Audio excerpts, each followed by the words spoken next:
Ukraine के Danube बंदरगाह से कृषि माल की ढुलाई इस समय महंगी होती जा रही है और इसकी सबसे बड़ी वजह नदी में पानी का बेहद कम स्तर है, जिसके कारण बार्ज की आवाजाही पर पूरा प्रतिबंध लगाया जा रहा है।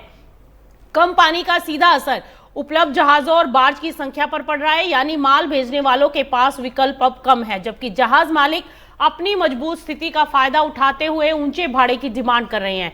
डैन्यूब रूट यूक्रेन के कृषि निर्यात के लिए इस समय बेहद जरूरी है। ऐसे में पानी का स्तर कम होने से इस पूरे मार्ग की परिवहन क्षमता घट गई है। हालांकि डैन्यूब से चलने वाले छोटे समुद्री जहाजों यानी कोस्टर बाजार में अब कुछ स्टेबिलिटी दिखाई दे रही है। पिछले हफ्तों में देखा जाए तो भाड़े में तेज बढ़ोतरी के बाद अब तेजी की रफ्तार थोड़ी धीमी हुई है और दरें हाल ही के ऊंचे स्तरों के आसपास बनी हुई हैं।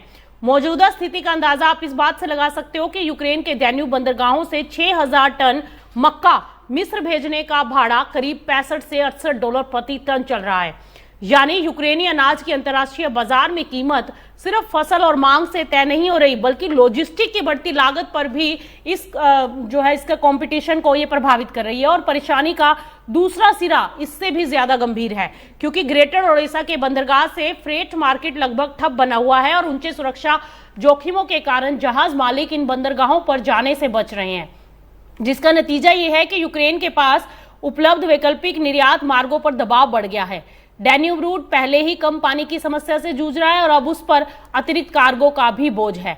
यानी यूक्रेन के एग्रीकल्चर एक्सपोर्ट के सामने इस समय दोहरी लॉजिस्टिक चुनौती है। एक तरफ सुरक्षा जोखिमों के कारण प्रमुख बंदरगाहों की गतिविधि प्रभावित है, तो दूसरी तरफ देखा जाए तो वैकल्पिक डैन्यूब रूट की क्षमता कम पानी ने सीमित कर दी। इसका असर अब आगे चलकर यूक्रेनी गेहूं, मक्का और दूसरे एग्रीकल्चर उत्पादों की वैश्विक प्रतिस्पर्धा पर भी पड़ सकता है। अगर माल की ढुलाई लगातार महंगी रही तो अंतर्राष्ट्रीय खरीदारों के लिए यूक्रेनी अनाज की लागत बढ़ सकती है। यानी फसल तैयार होना ही अब काफी नहीं, उसे बाजार तक पहुंचाने की लागत भी सबसे बड़ी चुनौती है।